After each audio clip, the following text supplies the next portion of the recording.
Probably going to be a somewhat of a shorter stream tonight. But that's all right. That is all right. It's all right. It's all good. It's all good if it's a little bit shorter. It's normal. It's completely normal. It happens. It's what it is. We got stuff going on. We got a lot of stuff going on. We got probably too much stuff going on, but it's all good.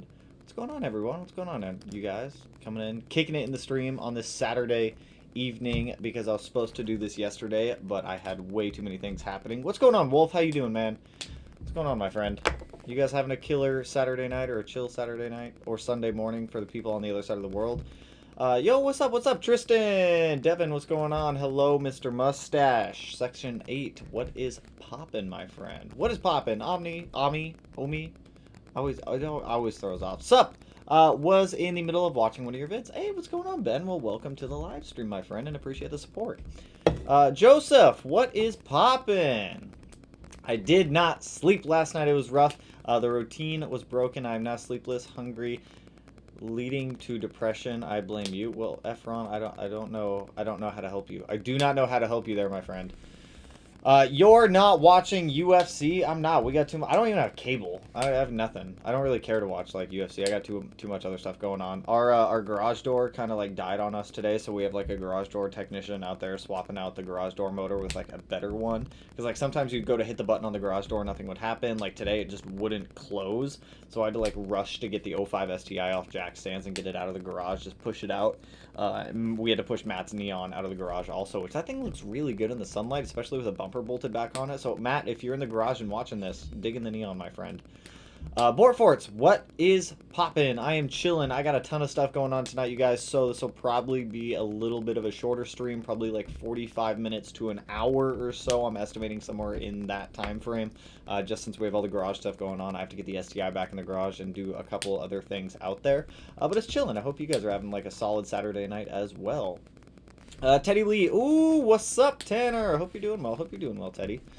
Alex, hello, Tanner. How are you? I'm doing great, my friend. Hope you're doing well. The Blob Subi is coming along so well. Love watching the build progress. So, for those of you all, like, 41 people in the stream right now, I'll give you a heads up. I did get the STI started last night. It is running extremely rough right now because I made a huge mistake when disassembling some things in the car. Apparently the barometric pressure sensor lives inside of the TGV housings of the stock TGVs. Didn't know that.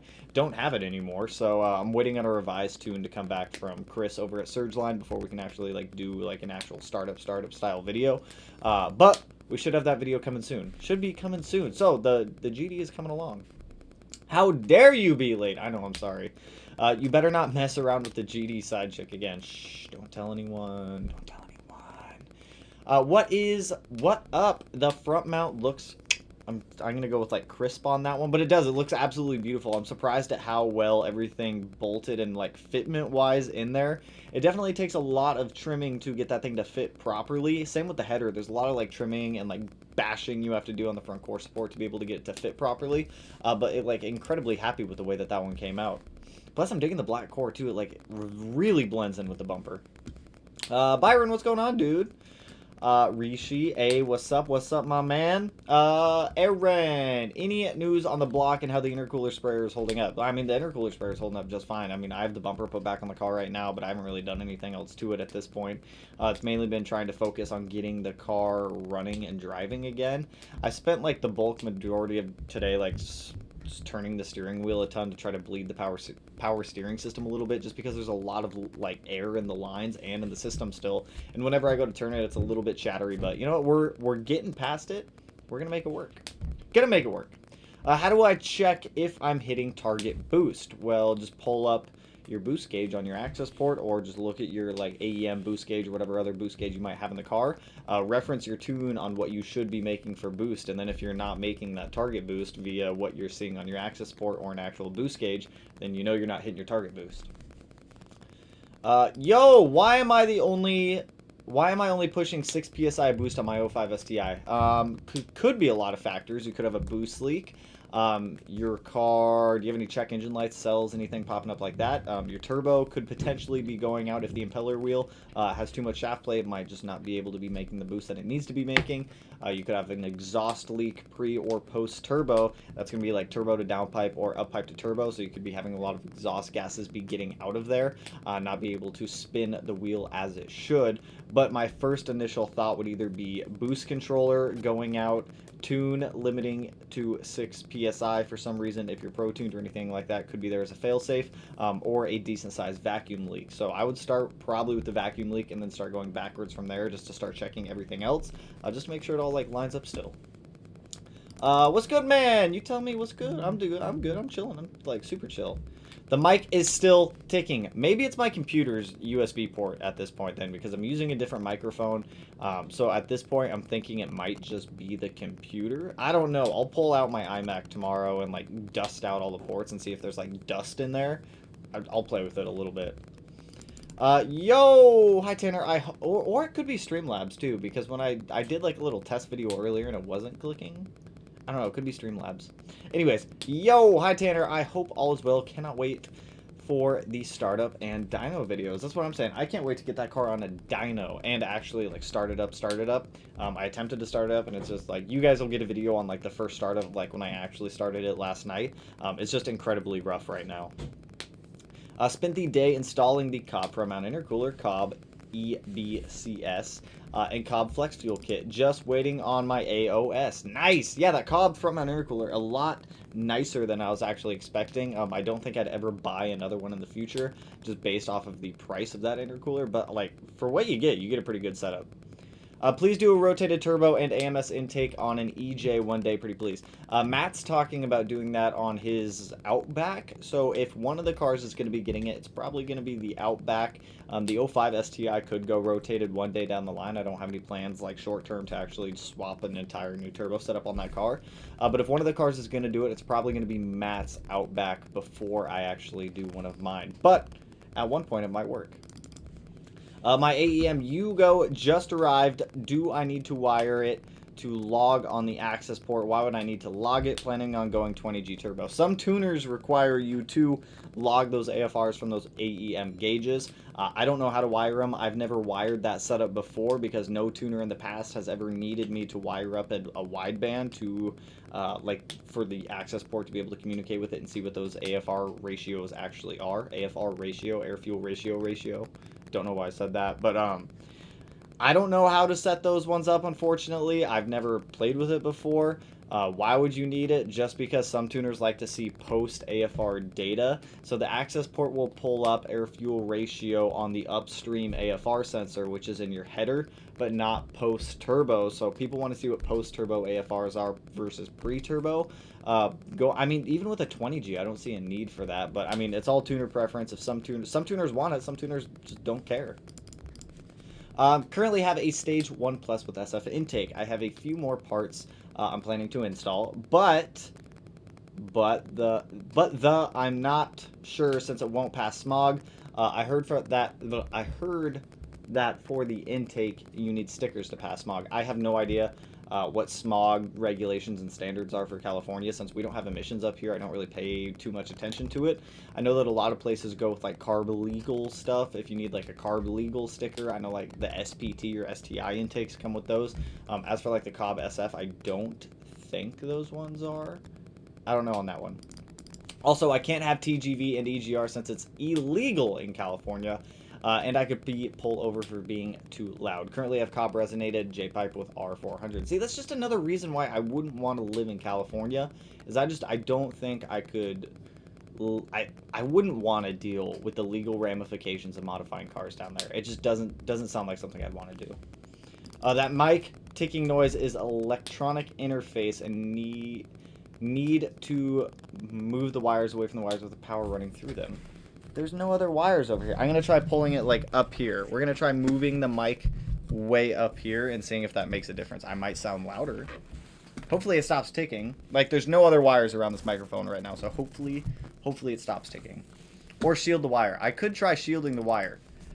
I will try shielding the wire. I'll see if that helps. Love your videos, man. Inspired me to finish my car. It made 802 wheel horsepower and 665 wheel torque. I love these cars. Hey, that sounds like a fun amount of power to play with. That sounds like a lot of fun. What turbo setup are you running? Give a little more info, Tyler. Give a little more info.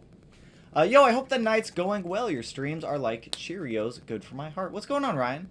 Hope you're doing well, man. Hope you're having a killer Saturday, my friend. By the way, not sure if you remember a couple weeks ago I mentioned code P0500 with speedometer not working. I do remember us talking about that. I don't remember how far into that I went. And a bunch of other lights on the dash. It took like 6 corroded wires, took it to a dealer. Ooh, not fun. Not fun to deal with corroded wires like that. How much power do I think the car is going to make? Realistically, I think the 05 STI will probably make like 430, 435, somewhere in that range. Somewhere in that range. I did a compression test on the car yesterday just to verify that everything would be good before sending it out to the dyno. Compression numbers, I put them up in the community tab for anyone who hasn't seen them yet, but the compression numbers came back like 105, 110 across the board. They came back pretty solid. Pretty solid on a cold motor. Let me preference that because some people were asking, like, shouldn't they be like 135, 140? And yes, on a hot motor, after the car's been running, that is ideal. But on a cold motor that's been sitting for a couple weeks, 105 to 115, 110, still within range of like what we're working with here. I ordered the Killer Bee coolant reservoir as soon as I finished watching your video. I'm so hyped. Hey, that's what I'm saying. That reservoir is so nice. It's a little annoying to plumb up, just especially in like the 05 STI, just trying to get the coolant line to go from like the upper radiator bypass down to that reservoir. But once you figure out like a good routing, it's actually a really nice unit. I just filled mine up with like some washer fluid today, got the coolant situation taken care of also, but well worth it. Well worth it. How goes it tonight? Enjoying the content? Well, what's going on, Logan? Can't wait to see both cars up and running. I also hope that I can start modding my car this year. I totally feel it, my man. Hopefully you are able to start modding your car this year. I am rooting for you. I am here for you. I'm here for you. I'm excited for it to start. Same. I just want it to run smooth. I just want it to run nice and smooth. Nice and smooth. That's good. Currently looking at a new EJ205. Mine had a knock. I am sorry to hear. I found a non-AVCS JDM EJ205 for a reasonable price. Okay.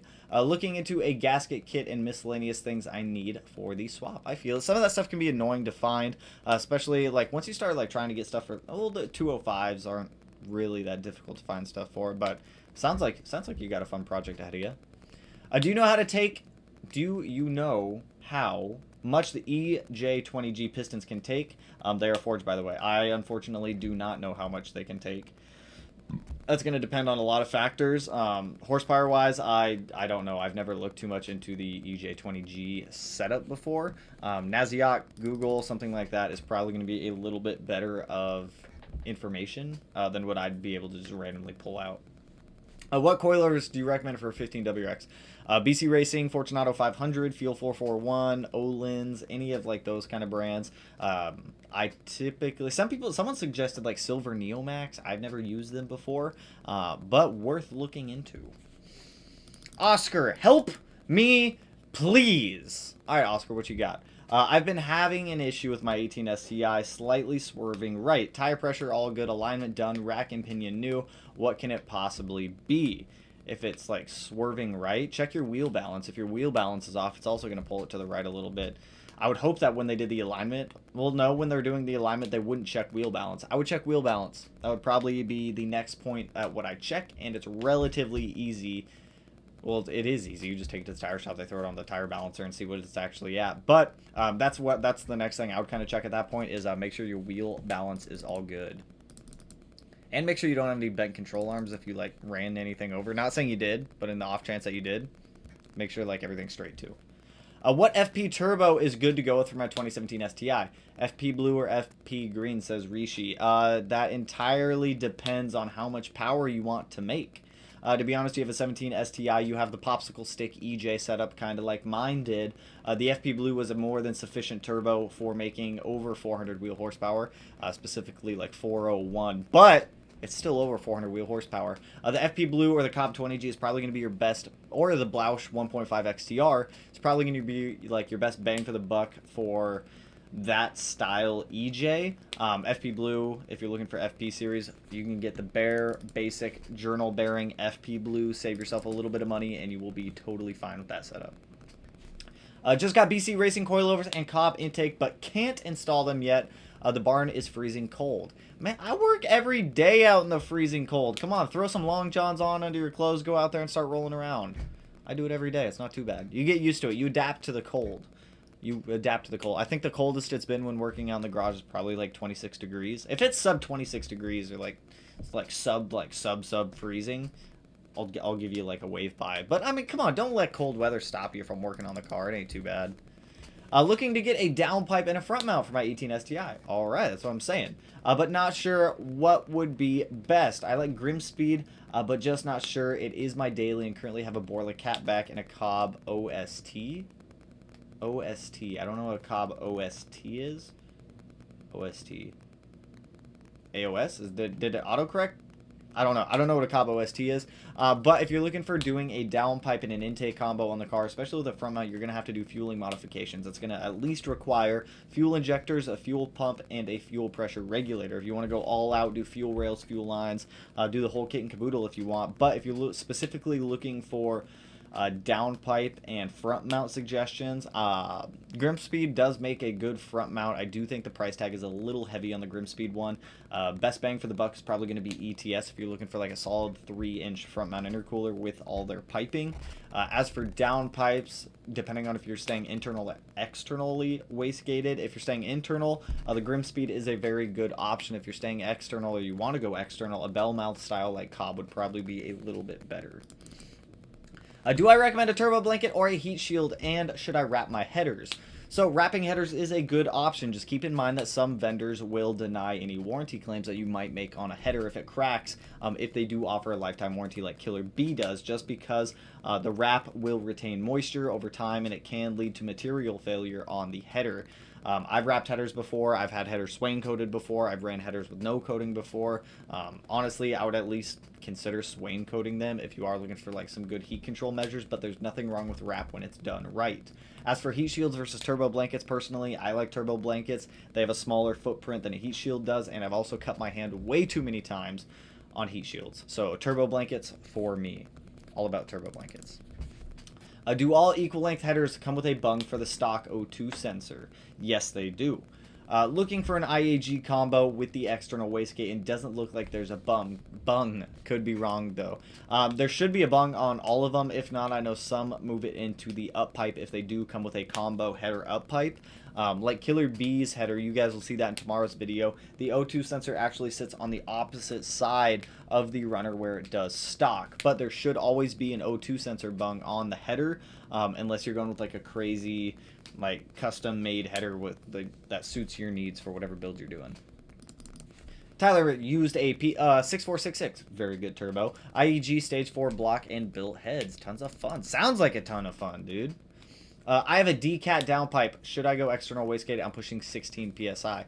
I mean, the only reason to really go external wastegate is if you're looking for better boost control, if you're wanting to run a catless downpipe, or you're just wanting to make a little bit more power. If you have, I don't know what a DCAT downpipe is. Is that just a is that like a catless downpipe? I'm guessing that's just another way of saying a catless downpipe. Yeah, if you are running a catless downpipe, I would highly consider going external wastegate. Hey Tanner, buying an STI because of you. Hey, congrats, my man. Keep up the awesome content. Well, hopefully you get your car soon, my friend. Follow up with how you like it after you pick it up. What's up from West Virginia? What up? What up, my friend? What's up from Washington? What are your thoughts about the Grimspeed Drycon drop-in air filters? I think they're good only because they're reusable, but if they weren't reusable, I would say that they're a complete waste of money, because the power gains that they claim that you're getting from just a drop-in air filter are incredibly overhyped for what they actually are. The only real benefit to it I see is it's reusable. You can clean it and then slap it back in. What's good, homie? What are some good mods for longevity on an 07 STI before I go to performance mods? I've done an AOS and a cylinder 4 cooling mod, and is that a smart plan before I go into performance? Yes, 100%. Always take care of longevity before you decide to make power. So, you already have an AOS and you already have a cylinder 4 cooling mod. I would consider when you go to do your performance modifications, snag an equal length header to reduce those EGTs coming out of cylinders 2 and 4. Consider snagging a larger radiator just to increase cooling efficiency. But for the most part, it sounds like you're pretty much there. Sounds like you're pretty much there. You got like most of them. You got like the 2 major ones knocked out at least. Recently bought a new 2020 STI. Congrats, Julian. Been watching all your videos and learning so much about the Subi. Love the videos. Keep it up. Shout out from Canada. Well, what is going on, my neighbor to the north? Hey, Tanner. Hope you showcase the extra water sprayers for the intercooler. Have a good evening. I definitely will when the time comes to actually make the like rest of the water sprayer setup. I'm thinking about just running like a hose or like a metal pipe that goes behind the bumper with little holes drilled in it, so that way when I push the button, it pushes pressure through and sends everything out. We'll see. Fox, hello, my friend. Hello, fellow car owner whose head is ticking as well. Still have to pull my engine out of my 04 STI. Glad to have your videos. Hey, well, it's not that bad to pull. Not that bad to pull, I promise. Replacing a thermostat tomorrow morning. Blah. Might do plugs and oil change. Well, I mean, you might as well do it while you're all there. Thermostat, pretty easy to swap out, too. I mean, you're going to have to drain coolant, which is the most annoying part, and replace it. But aside from that, pretty straightforward. What's up, man? Just blew my 205. Sorry to hear. Bought a 257 RA. Gonna hybrid swap it. With built 205 heads, hoping for 400 wheel horsepower with big turbo. Any supporting mods, any suggestions? I mean, you're going to have to do a lot of supporting mods to be able to hit 400 wheel horsepower. I would suggest, if you're doing a hybrid swap, I would at least suggest, if you're going to build the heads, I don't know if you're going to build the heads or not. If you're going to build the heads, at least do, if you're pulling the heads off and you're swapping it, I would at least do like valves, retainers, that kind of stuff. You can use stock cams, but supporting mods, obviously, like header, downpipe, uppipe, external wastegate, boost controller. You could stay internal wastegate if you wanted. Fuel system, the whole kit and caboodle. You got a lot going ahead of you to be able to hit that 400 wheel horsepower reliably, but it's definitely not, it's not undoable. It's very doable. If my built closed deck don't do well, I'm going with an easy 30R closed deck and see how it does. If not, I'm going with a 1JZ or an LSX turbo swap. Do the LSX. LSX I think would be cool. An LSX. Jesus, say that 3 times fast. I think it would be a little bit more fun than doing a JZ. I rock HSD mono tube pro coils. Well, there we go. There's another suggestion out there for some coilovers. D-Retro, damn, I'm late to the party. Not by much. We've been going for like a half hour, so the dogs are like freaking out about this garage door guy. Every time. Just bought an 04 WRX. Has a catless downpipe, full 3-inch catless exhaust, and the SPT intake. What sort of power should I shoot for to be safe with the stock block and trans? 04 WRX, that's going to be a 205. The trans is probably going to break before the motor would, depending on the overall health of the motor. The trans is probably good to be rated up to like 330, 340 before you really start getting into like the dicey danger zone. With the motor, you could probably push that motor up to like 350-ish, somewhere around there. Has 100k miles. Before you go to modify and push it, I would definitely go through there, do like compression tests, change all wear items, spark plugs, fluids, anything like that, just to swap it out for some new stuff. What do I think about the stock location GT3076R? That is going to be, I believe, the spoolinator kit from Killer B, and the GT3582R. I believe you're referencing the Killer B spoolinator kit, which is a stock location, massive turbo. They shaved the housing on the turbo down a little bit to be able to fit it in there. It's a very big stock location turbo setup. Just keep that in mind. If that is something you're wanting to do, it's expensive. It's Killer B. All Killer B stuff is expensive, but it's quality. So you know you're getting quality with it. Depending on how much power you want to make, at that point, I would honestly go rotated. I wouldn't do another stock location turbo setup, especially anything bigger than an FP Black, probably ever again, because it sucks. It sucks to fit everything in there, I'm going to be straight up honest. I would highly consider doing a rotated setup over one of those, but if you are considering those, have fun shoving everything under the manifold. I mean, if you get like an AMS intake manifold or something like that, you'll definitely clear up a lot of room, but that stock manifold is not going to be fun to shove it all under there. Just got back from the Subi dealer, and they they don't know. They told me to get it double checked at a different location, so at this point, it's up to me, but thank you. Well, hopefully you are able to figure it out, my friend. OST off the shelf. off-the-shelf tune. Oh, I always refer to them as OTS, not OST, but I feel it. Off-the-shelf, off-the-shelf tune. I'm just like dropping a T in there. I feel it. I feel it. I feel it. I'm used to calling it OTS instead of OST. Whenever someone says OST, I thought of like a flash tablet for a BRZ for some reason. What are safe power numbers on a 2015 WRX engine and trans? The transes can be hit or miss. I've seen some transes blow up a lot like sooner than other ones have. But as for the motor, same with the motors. Motors can be hit or miss also. I've seen some hold up to 500. I've seen others blow up at like 280. I would say honestly the safe zone for probably the FA20 DIT stock. Your weak point's gonna be your rods. The rods, they're offset rods, so they're not.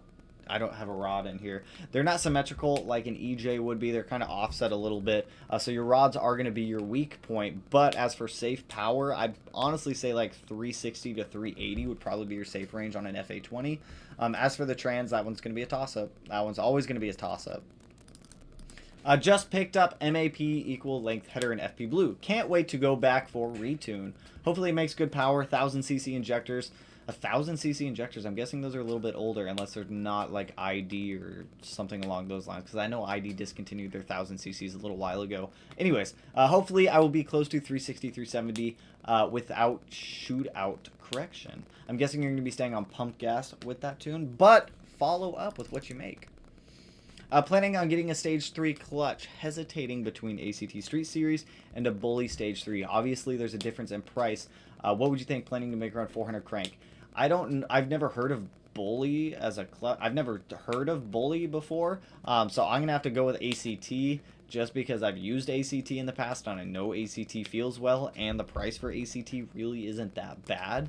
As for Bully, I can't give you any information on that one. I've never even heard of Bully clutches before. If anyone has, maybe they can toss in some pointers about Bully clutch, but I've never heard of them before. And sounds awesome on External Wastegate. That is also true. Any experience with the Spec C roof vent? Thinking about one. I have zero experience with the Spec C roof vent. Personally, not a huge fan of them, especially on a USDM car that didn't come with one. I don't want to drill a hole in my roof. Or cut a hole in my roof. If I was going to cut a hole in my roof, I wouldn't cut a hole in my roof. Hey Tanner, here again to hear great wisdom about our Subi engines. Always great info from you and this community. Hey, that's what I'm saying, man. Appreciate the support. You the man, keep the videos coming. Always, always, always, always. I'm going old school. Paul Walker voice. I just got my first car back that I ever owned, and it was when I was 17. Now at 35, rebought a 91 Integra LS. Going to restore and have fun. Restoring cars is fun. I'm all about it. Have fun until the new STI drops. I totally feel it. Restoring cars is fun. Just going through there and fixing like worn out OEM stuff and just refreshing it to like a modern day and age. I enjoy doing that at least. What's tomorrow's video? You'll find out tomorrow. Tomorrow morning, 9:30 PST, Pacific Standard Time. I'm not gonna spoil that one. If not, how? If not, how? Is that in relation to the other one? You should be able to make it. You should be able to make it. No problem with that. What do you think of a bypass block-off plate?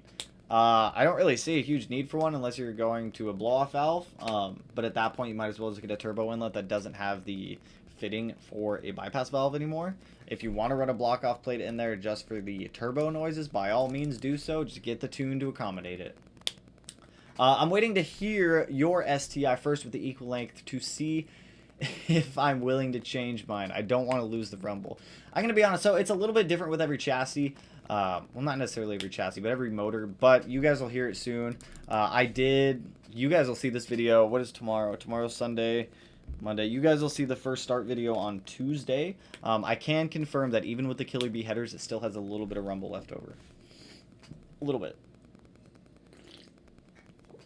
Do you know if the Mishimoto radiator stock on the 07 STI? Mine came with one, but not too sure. It's aftermarket. They did not come with Mishimoto radiators.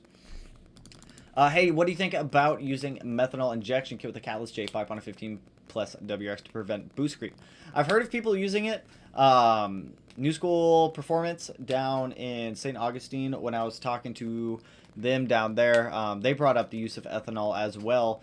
So I have a little bit of homework to do on ethanol, but it seems like a feasible option that a lot of people use to help with cooling and boost control.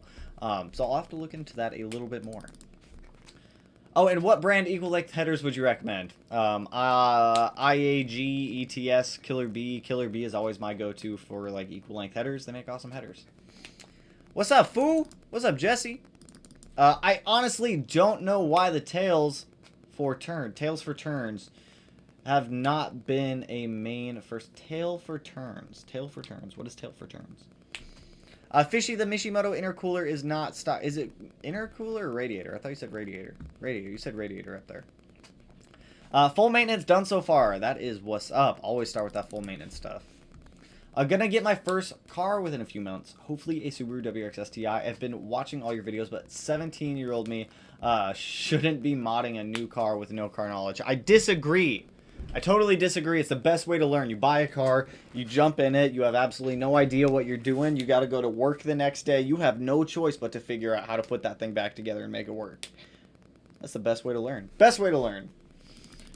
Yo, Speedia, I have an 05 WRX. I'm looking to sell it, but needs a tune first. Would you recommend me getting a street tune on it? To be honest, I would probably get an e-tune. I would contact either like Delicious Tuning, Ambot Tuning, any one of the e-tuners out there, Eric at Torqued Performance, any e-tuner, and I would probably just get the car e-tuned that way. I would also, if you're going to get it tuned and you're selling the car, I would suggest getting an access port for it to be able to get the tune on it. I would not suggest open source tuning that car if you're going to be selling it, unless you're going to be completely disclosing all of that information to the new buyer. What do you think about the RA short blocks as reliable as people say they are? Rishi, we're going to find out because I have one in the 05 STI, and we're going to see what happens when we go to push that thing on a dyno. It's either going to blow up or it's going to live. I don't know. We're going to find out. We're going to find out, though. Tips for reducing air leaks in power steering. Replace the pump but still have air getting in the lines. Tried to bleed the system, but no luck. I would try swapping out the lines at that point. I had to do it on the 05 STI. I'm going to be straight up honest, it sucks to do, but sometimes it needs to be done. So I used IAG's high pressure power steering line. It sucked to install. It's probably the worst install I've ever had to do with the motor in the car, just because there's absolutely no room to be able to get your hands up in there to put the fittings on the power steering rack side. But for the most part, I would try swapping out lines at that point, because you might have a leak in one of the lines. You might have some power steering fluid that's just like minorly seeping out and air getting in to displace the fluid. But lines or the rack seals would probably be what I would think would be causing the air to get in there. Either way, you gotta get to the rack. God, I'm really late. We're only 33 minutes in here. Only 33 minutes. And my chat just like freaked out on me again. Yo man, had a thought the other day. You ever consider making a Discord? We have a Discord. The Discord's live. What are you talking about? The Discord is... The link to the Discord is in the description of every single video. If it'll pull it up. Boom. Boom. Boom. I don't know if you can... I don't know if it's going to show up. We have a Discord. Go to the Discord. It's in the description of every single video. We have a Discord. We've had a Discord for like 3 weeks now. Or 2 weeks. I don't know. We've had a Discord up for a little while. Hello! Hard on the 08 to 14 WRXs is going straight piped. How hard on the... I don't understand that question. How hard is it to do it? I mean, you can just get an exhaust mate and bolt it straight up. And do you recommend it? It's going to be loud AF, and your neighbors are probably going to hate you, and you're probably going to hate the drone that you get when cruising on the freeway. Do I think it's worth it? That's up to you to decide. That is totally on you. I personally wouldn't do it, but if you want to, it's by all means. It's the AOS video, please. That video should be coming out in like 2 days. I literally just finished installing the AOS today. I literally just finished installing it today because I was waiting on fittings to come in. So, you'll have that video soon, I promise. Man, I'm late as heck. LOL, but how's your night going? It's chill, Cam. It's chill, my friend. It is chill, my friend. And Cam, I promise you, I have that first start video set aside for you. I have it set aside. It'll come out in a few days. Is the stock tune on a 19 STI worse than the OTS Stage 0 tune? How about Stage 1? I know you said to avoid OTS tunes for long periods of time. I mean, even your stock tune is an OTS tune. It's an off-the-shelf map that Subaru flashes onto the ECU just to be able to drive the car. Do I think that the Cobb tunes are any better? If it's a brand new car, I'm going to say no, because the moment that you put that Cobb tune on there, you have given Subaru of America an opportunity to deny any warranty claims that you're putting on the car. If you're outside of your warranty range, then by all means, smack on a Cobb OTS tune if you want. It's probably going to do just about as good as the Subaru OTS one did. Robert, random question, but is the White Line Rollcaster kit included tie rods? Do you recommend the aftermarket front tie rods separately via chassis? I don't know if they're included or not. I know for the GD chassis they're not included because I was just looking at those probably an hour ago because I was considering snagging a set for the car. But aftermarket tie rods, I mean, White Line is probably what I get anyways. If the White Line ones don't come with the roll center adjustment kit like you're looking at, just snag the White Line ones anyways. Those would probably be my go-tos to buy regardless. I'm saving currently to put my 2015 STI on airlift. I totally feel it. I kind of miss when mine was on the airlift. What other suspension bits do you recommend doing at the same time? I figure, so if you're going to be doing airlift, I highly suggest doing some type of chassis bracing. Your flavor, whatever you want to snag for chassis bracing. I would also suggest getting front and rear sway bars at minimum 24mm for the rear and probably a 27mm for the front. Having the added stiffness from those sway bars alone will make the bags feel a lot more drivable if you're wanting to push the car a little bit. If you just go to throw in bags on a car, it feels like straight up poop when driving it. So I would highly suggest at least throwing in, at minimum, some sway bars. 100% I would say required buy rear toe arms and buy rear lower control arms, because you're going to have to be able to adjust your camber and your toe after you get those bags on there. Otherwise, it's going to be completely wonky and you're not going to be able to drive the car. So at minimum, just to make the bags functional, rear lower control arms, rear toe arms. Almost said tie arms. And the sway bars, I would highly suggest getting the sway bars also.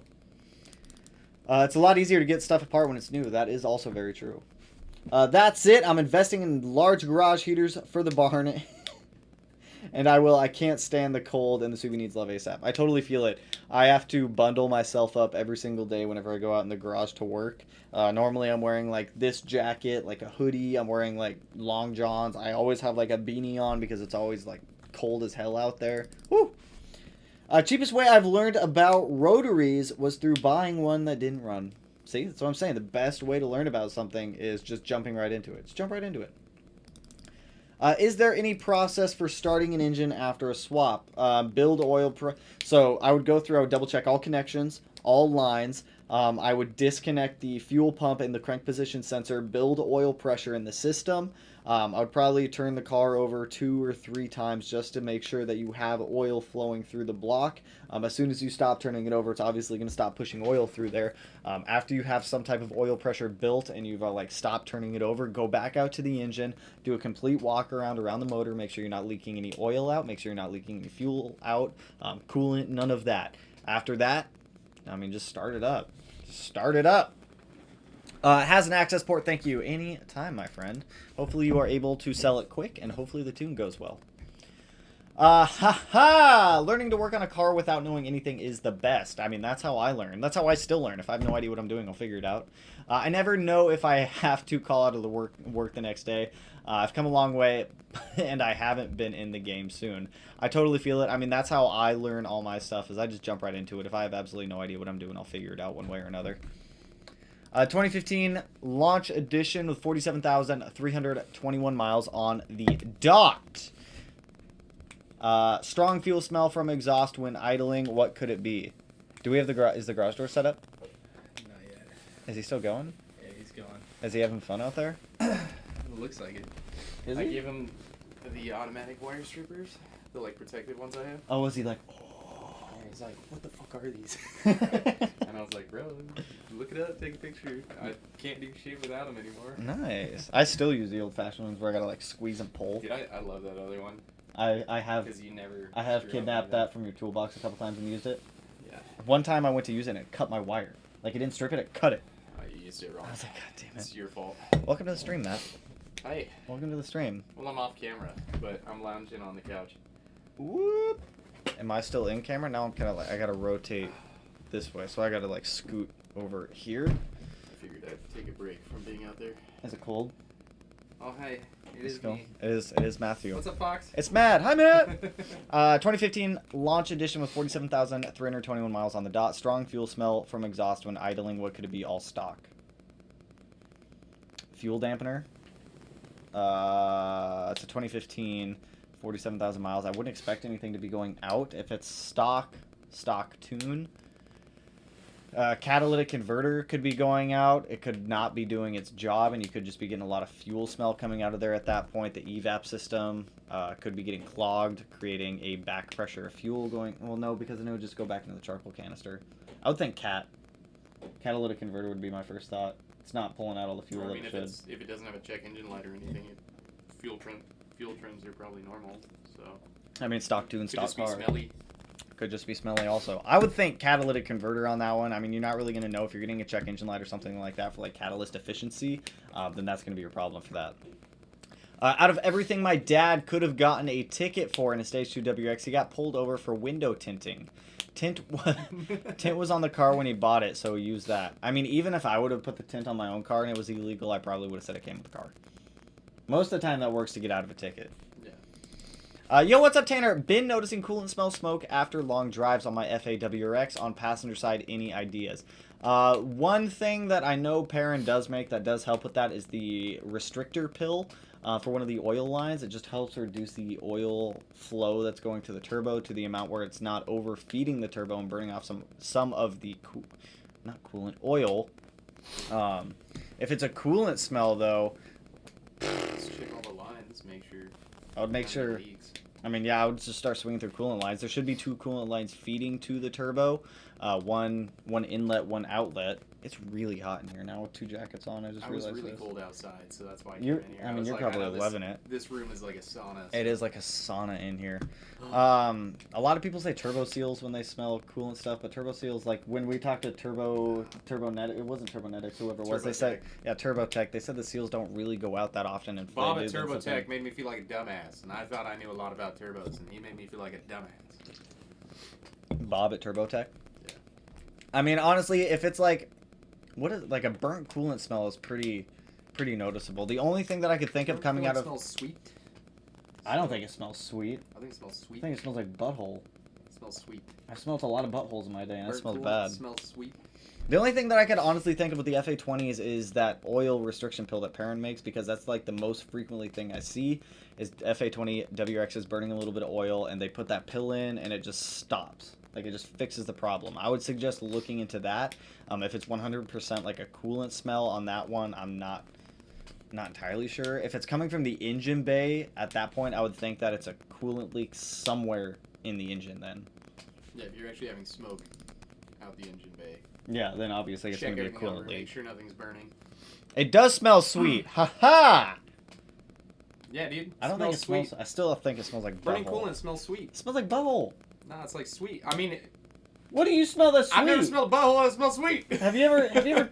Oh, God, no. Did I ever tell you about the time... This is taking a wrong turn on this. I ever tell you about the time when I was in the Army we drank coolant? They made... So, when I was in the Army, they have these... Is that on purpose? No, it wasn't on purpose. No, it wasn't on purpose. It was an accident. Somebody put coolant in one of the giant water jugs like we have out in the garage. Didn't tell anyone, and then we made... We made orange drink with it. And everyone's like, wow, this is really good. That's odd. Come to find out it was coolant. That's different. We didn't drink that much, luckily. A straight pipe can get annoying, and it's extremely loud. It is. Matt, you were straight piped for a while, and Chewy, how'd you like it? I wasn't even full straight pipe, and I hated it. What do you mean? I had a vibrant resonator. Oh, yeah, that's right. But it was still... I mean, it didn't have, like, a whole bunch of popping and shit going on, but... True. It was loud. Do you plan to sell the Blob-Eye STI in the future? I get a lot of questions regarding if I plan to sell the Blob-Eye. I don't have any intentions to sell the Blob-Eye. I have spent way too much money, way too much time getting that thing to a point where it's drivable. I've always wanted a black 05 STI with the gold BBS wheels. I have absolutely no intentions. I'll tell you what, if someone wants to buy the 05 STI, I will sell it for the cool price of $60,000. That's the only way I'd sell that car. 69. 69. Do you recommend me switching over to an FP0 instead of the FP Black? That is I mean, very big turbo for stock location. I mean, even fitting the FP Black in there kind of sucked. You want to put an even bigger turbo in there? I mean, if you're looking to make a lot more power stock, I mean, honestly, if you're considering going to a bigger turbo, I would just go rotated at that point. Yeah. I would just go rotated. It's not going to be fun trying to fit all of the supporting stuff for the FP0 under, unless you have an AMS intake manifold. At that point, I'd say by all means go for the FP0. But trying to fit all that stuff under the stock intake manifold sucks. Like, even with the FP Black, it sucked. It's doable, but it sucks. I would consider going rotated at that point before trying to shove that thing in there. My radiator support is starting to rust out. What would you recommend replacing radiator support, or got with a tube, or go with a tube front end? I mean, I would just... I'd probably just replace the radiator support, because tube... I mean, yeah, is it the core support, though? If it's the core support, not all of them are removable. Like, on the 05 STI, the core support's not removable. It would have to be cut and then replaced. I'm going to say if it's one where it has to be cut and replaced, I would probably tube it if it was me at that point, just so you have a little more customizable options for what you want to do. Depending on who's doing it, but... I mean... Depending on the layout of a tube front end, there's a lot that goes into making a proper tube front end. Well, regardless, it's going to have to be cut off and a new one welded on there. I mean, at least with the new one being welded on there, it's an OE unit, so you can just measure where the cuts were and line it back up and weld it on. Honestly, just swap to an OEM one again. What's good, Smeedy? I love your videos. Hey, appreciate the support, my friend. I'm looking at the IAG equal length and the Killer B one. They are very different in price. The Killer B is a lot more expensive than IAG. I'm pretty sure IAG is just rebranded Tome's. Pretty sure. Do you think that they are much different, or is it worth the extra money to get the Killer B? I'm going to be honest. It's worth the money to get the Killer B. The quality of the Killer B Holy header is actually above those of other headers. I've had a lot of headers in the past. Matt, you've had headers in the past. The Killer B is actually... I will say, having never had a Killer B, that Killer B looks amazing. It does. The Killer B headers actually do outshine all of the other ones on the market. The attention to detail they actually put in their product is a lot better. The castings that they use for the collector on those headers are significantly better than any that I've seen on any other header in the past that I've used. Like the Perrin one that I had didn't even have a singular collector. It was a 4-to-2-to-1 setup. And I wasn't a fan of it. The Killer B ones, in my opinion, are actually worth it. Or the ETS. Those would be my two go-to headers. Would be Killer B and ETS. Smedia, whoa, chat jump, don't do that. There we go. Smedia, well, 17-year-old me will put an exhaust for sure. The AOS seems quite intimidating, though. I know it makes it more reliable, but only if you do it right. LOL, just don't want to blow something up. It's really not that hard. As long as you follow the PDF breakdown instructions of how to install the parts, you cannot mess them up, I promise. The instructions are clear as day.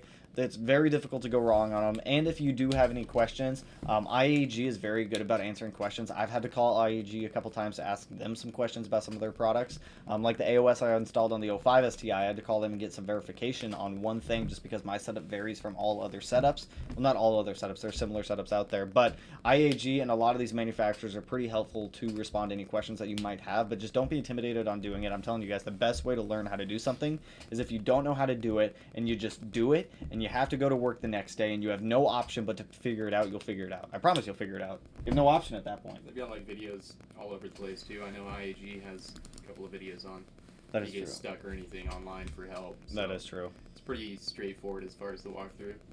What's my horsepower goal on the 17 STI? I saw the motor is rated for 1,000 plus. So the motor is rated for 1,200 wheel horsepower.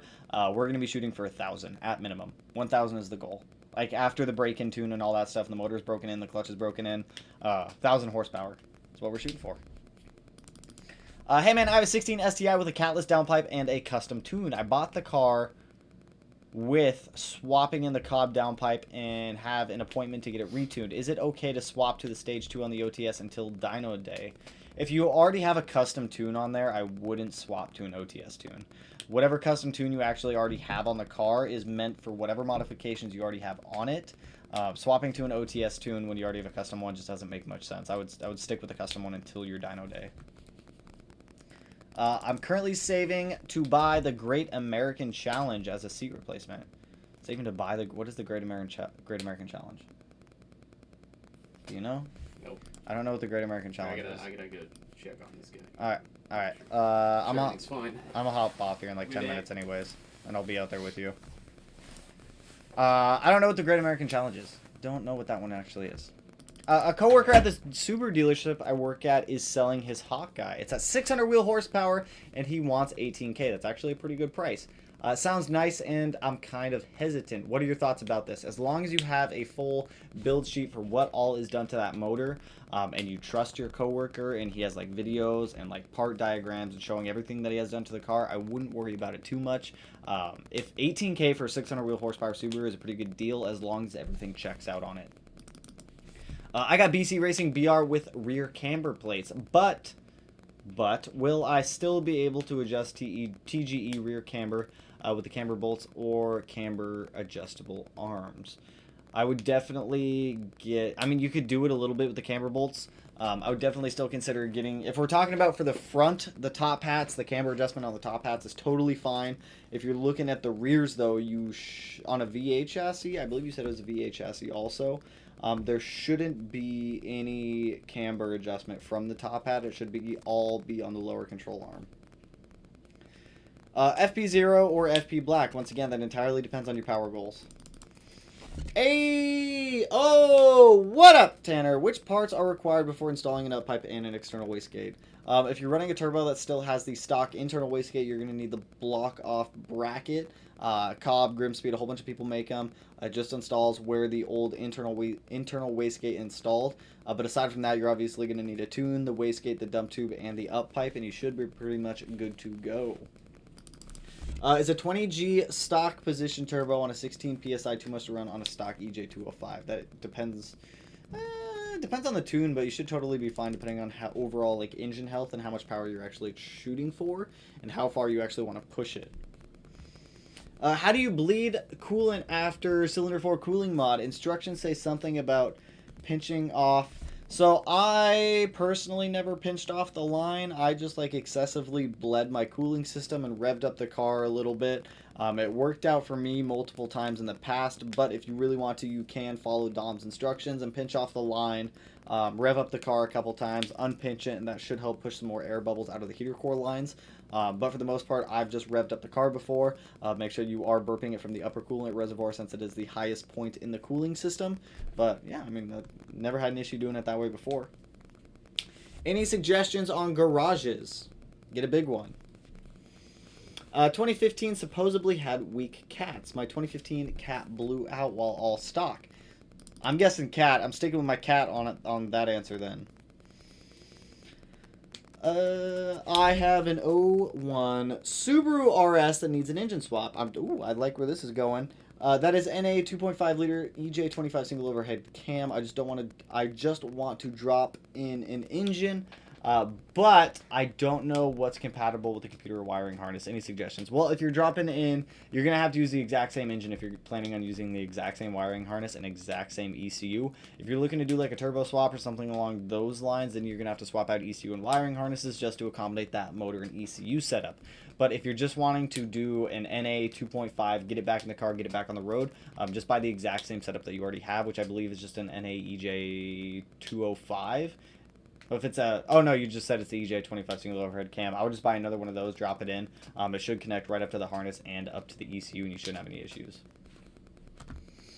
Is 16, we talked about that question. Hello, WXSTI videos. It does smell sweet. Coolant. We talked about that one.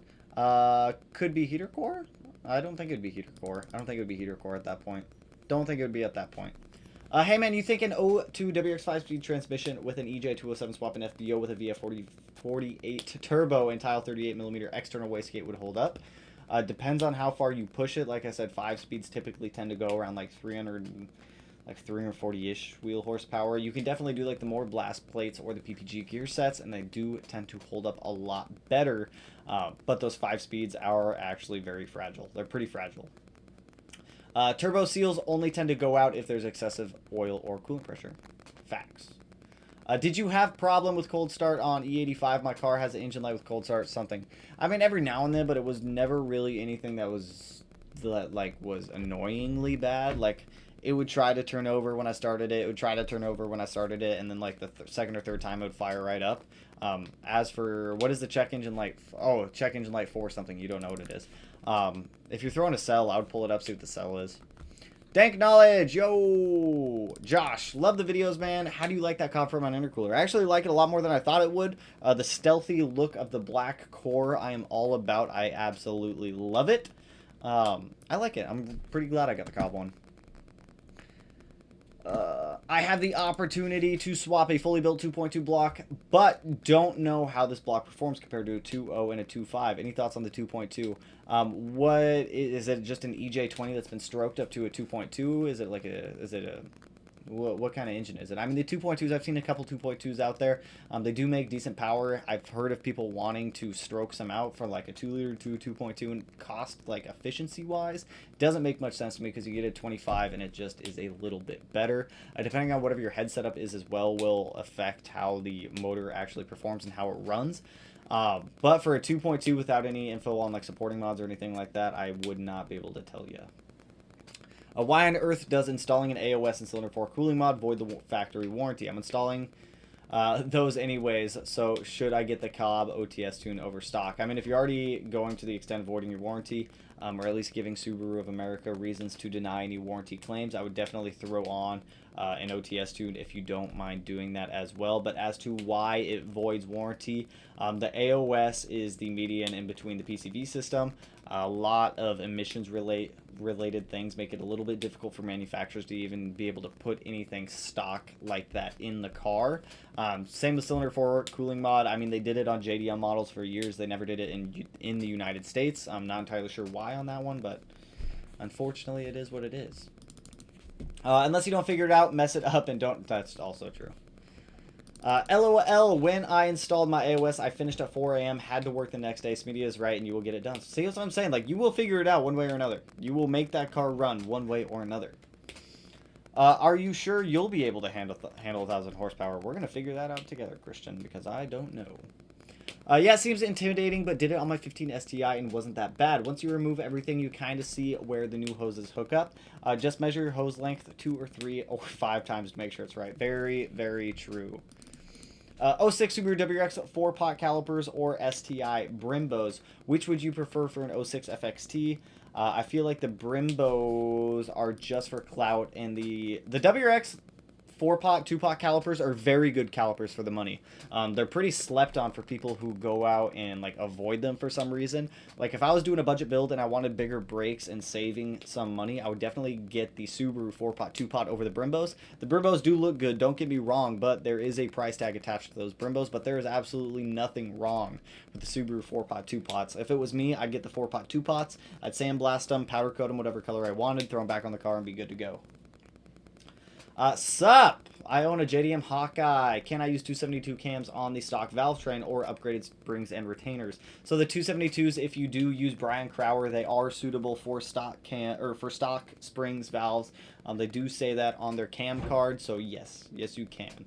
But we have been going for about an hour. Like I said, this was probably going to be a little bit of a shorter stream. I got to hop off and help Matt tend with this garage issue right now. So I do appreciate everyone swinging by the stream tonight. Hello, Walter. I'm sorry you got here right as I was hopping off, man. But I do appreciate everyone swinging by the stream tonight. I will be doing another one on Monday or Tuesday. Actually, it'll be Tuesday at 6:30 PST Pacific Standard Time. That'll be the day we upload the first start video as well. So I hope everyone has a good rest of their weekend. Like I said, I appreciate everyone swinging by the stream tonight. If I did not get to your question, bring it to the next stream, and I promise I will jump on it. But hope everyone has a